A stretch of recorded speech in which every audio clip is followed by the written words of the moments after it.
Alright, so I figured I'd do something a little different today.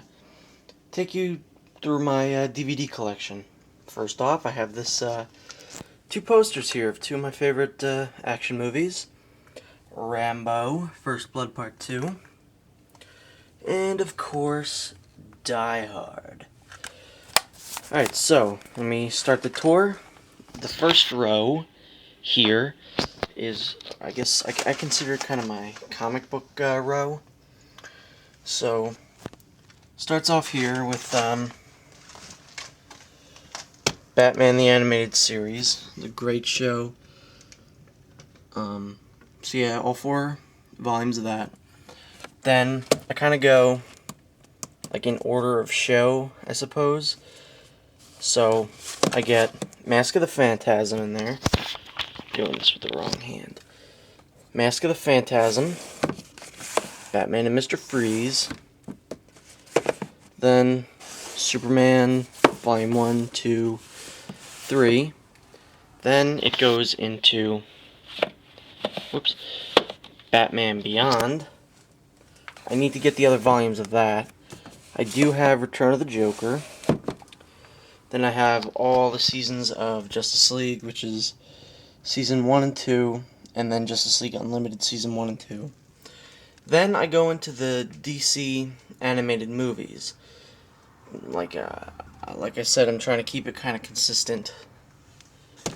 So, starting off with Superman Doomsday, Justice League New Frontier, which is my favorite of the movies, Batman Gotham Knight, which is my least favorite of the movies, Green Lantern, which I own because I am the biggest Green Lantern fan ever. Alright, maybe not, but Superman, Batman, Public Enemies, Justice League Crisis on Two Earths on Blu-ray, Birds of Prey, which I probably will be doing a video on, just a quick review of that.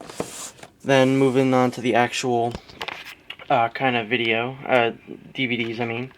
The Batman Motion Picture Anthology, 1989 to 1997. So that's a solid 9 years there.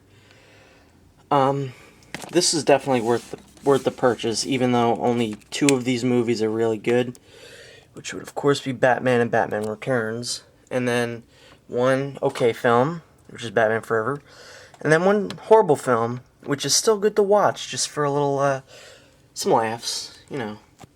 It's got really good extra features.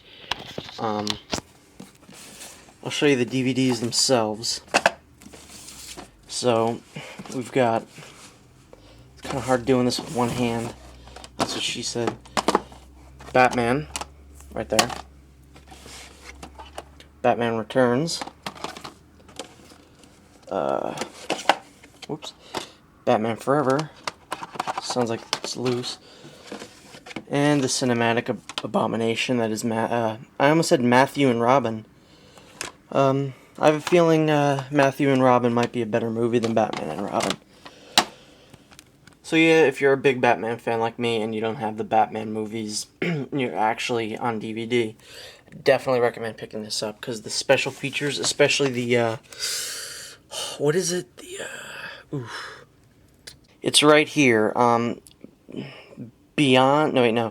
Shadows of the Bat, the cinematic saga of the Dark Knight. That is why you buy this set. It's really great.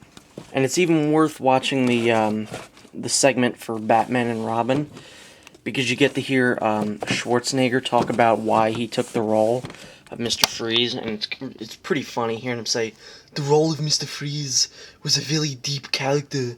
I feel he had a lot of backstory to tell," which was just like one scene in the movie. So it's entertaining, to say the least. Alright, let me move this little row out from the foreground. Okay, now that that's moved, we can move on to more Batman. Batman Begins. I got the limited, a lot of dust on it, limited edition, I suppose, because it had all kinds of bonus features, like sneak peek at the Dark Knight, this cool kind of picture here of Batman Goes like that. Worth the purchase, because I really liked Batman Begins. I think I actually like Batman Begins more than The Dark Knight.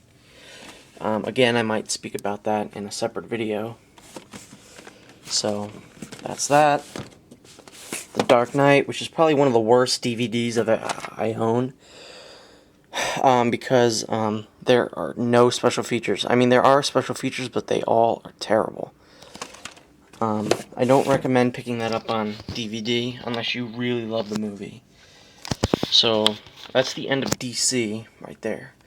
I'm probably going to complete the DC collection just because all I have really film-wise is Batman movies. And I'll probably rebuy the Superman movies. I'm even going to hunt down the Shaquille O'Neal Steel movie just because I love DC.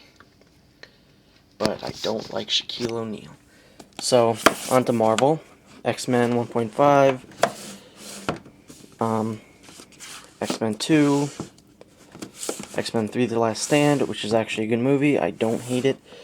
X-Men Volume 1, Volume 2, Volume 3. Spectacular Spider-Man, which if you don't have it, pick it up. The 3 Spider-Man movies. Iron Man, which is obviously a must-buy. And the Hulk. So now to move these guys back over here and talk about them.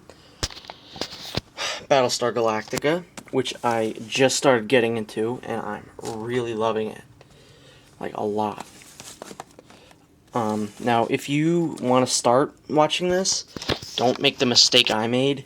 I searched all over the internet for a copy of the miniseries, because I didn't think it was going to be on the DVD, but to my surprise, Battlestar Galactica, the miniseries, is the first disc here. It's like 3 hours or so. Really cool. True Blood, which I also just started getting into. It's a really good show. It's pretty addictive, actually. It's kind of like crack. Avatar, The Last Airbender. I have the first 2 seasons. I will definitely be getting the 3rd one.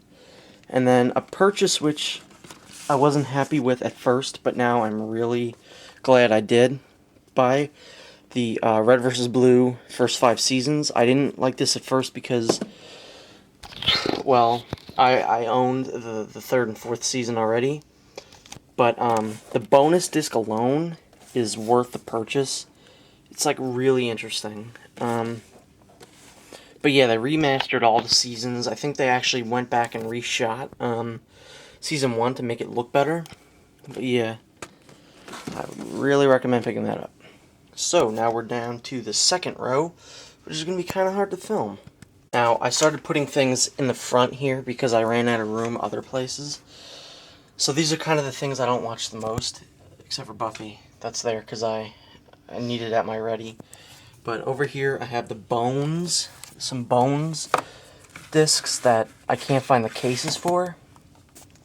So they're in there. We've got Fringe,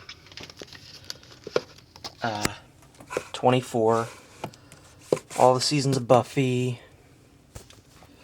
The Office season 2 through 5. I might talk about season 5 in a video because it's definitely not so good. My Name is Earl, which I still miss so much. Alright, Wolverine and the X-Men, the first 3 volumes, which is about like 13 episodes. King Kong, one of my favorite movies. I bought the extended edition because even though the movie was 3.5 hours already, I wanted more. And pretty glad I did. It's got pretty good new footage. 230 something special effects added in. Pretty good. I think there's a commentary, but I almost fell asleep watching it. It's that bad.